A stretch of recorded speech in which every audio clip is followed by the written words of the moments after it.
Salam əziz izləyicilərim, kanalıma xoş gəlmisiniz. Novruz bayramınız mübarək olsun. Hər bir evə bol ruzi bərəkət arzulayıram. Bugünkü videomda milli şirniyyatlarımızdan səpmə şorqoğalın fərqli üsulla hazırlanmasını sizinlə paylaşıram. Üstü xırçıltılı, içi yumuşaq, qat-qat, çox dadlı qoğallar alınır. İndi keçək qoğalların hazırlanma qaydasına.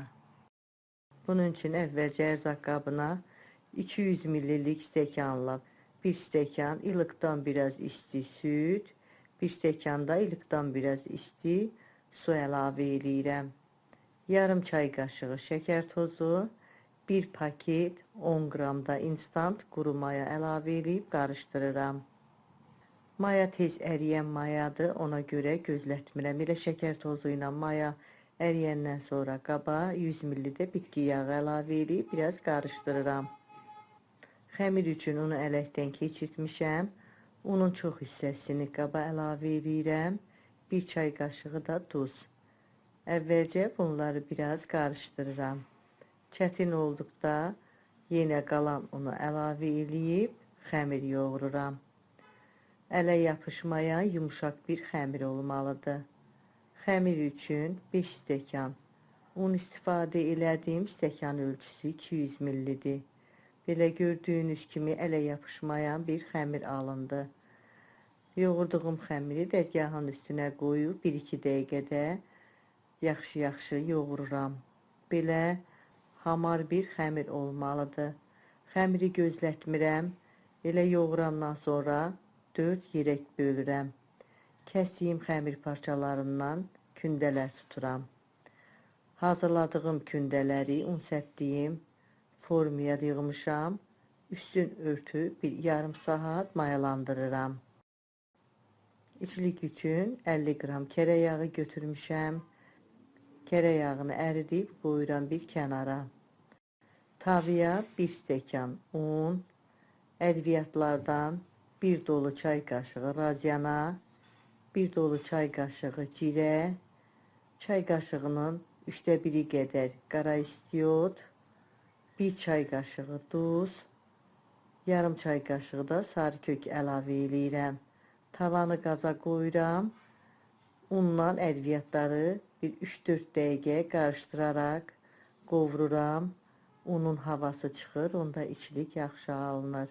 Öz zövqünüzə görə ədviyyatların ölçüsünü artıra bilərsiniz. Hazır içliyi başqa bir qaba tökmüşəm, qalıb, soyuyub. Yumuşalmış kərə yağını içliyin üstünə əlavə edib əlimlə ovuşduraraq umaç halına gətirirəm. Gördüyünüz kimi içliyim də artıq hazırdır. Gündələr artıq gördüyünüz kimi çox yaxşı mayalanıb, həcmi artıb. Keçirəm qoğalları hazırlamağa.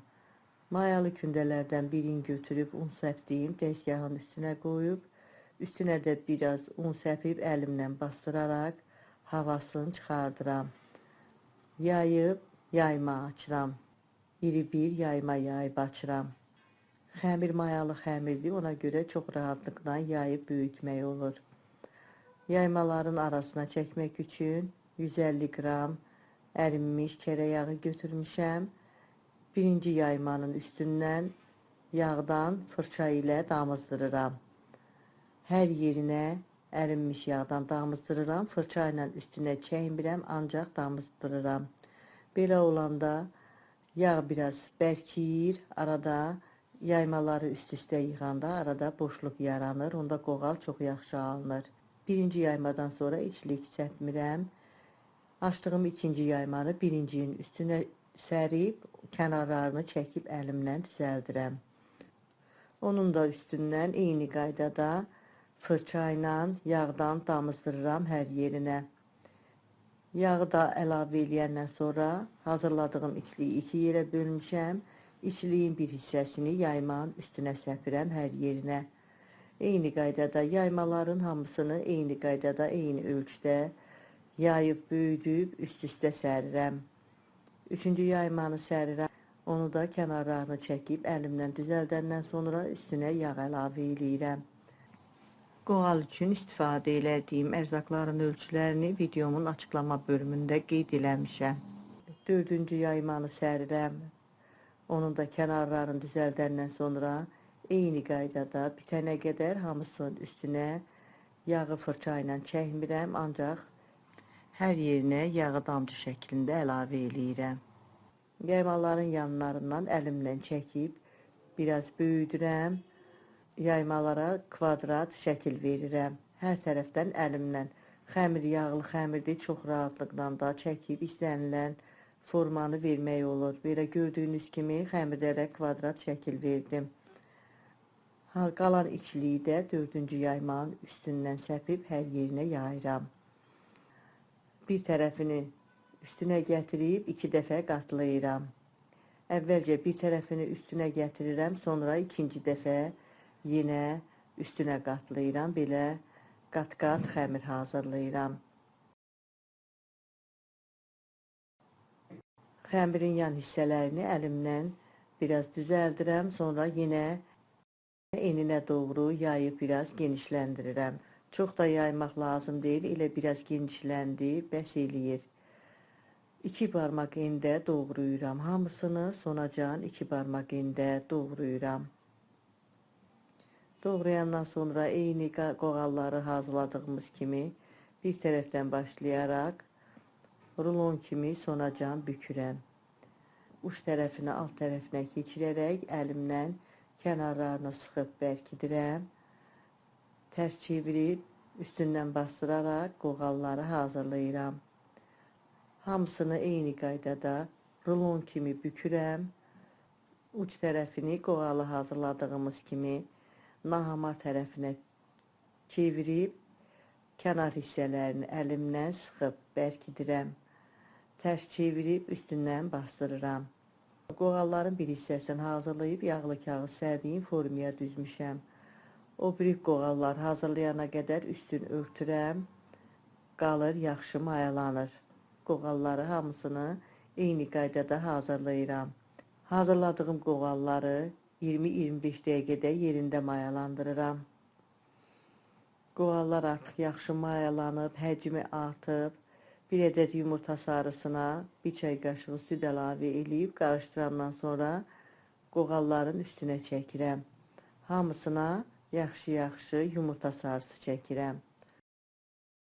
Sonda üzərinə çörək otu səpirəm. İstəyə görə xaş-xaş da səpmək olar. Mən çörək otu səpirəm. Öncədən qızdırdığım 180 dərəcəlik sobada üstü qızarana kimi bişirirəm. Qoğallar artıq bişib, sobadan çıxartmışam. Çox yaxşı qabarıb, üstü çox yaxşı qızarıb, çox gözəl qoğallar alınıb. Digər formada bişən qoğallar da artıq bişib hazırdır. Hazırladığım xəmirdən 16 ədəd səpmə şor qoğalı alındı. Tez bir vaxtda hazırlaya biləcəyini çox asan bir qoğal reseptidir. Üstü xırçıltılı, qat-qat, içi yumşaq, çox dadlı səpmə şor qoğalı alınıb. Siz də hazırlayın, hər zaman evinizdə gözəl bayramlara, xeyir işlərə hazırlıqlar görəsiniz. Videomu izlədiyiniz üçün sizə öz təşəkkürümü bildirirəm. Videomuzu bəyənməyi, dostlarınızla paylaşmağı, şərh bölümündə öz fikirlərinizi mənimlə bölüşməyi unutmayın. Sağ olun, yeni videolarda görüşənədək.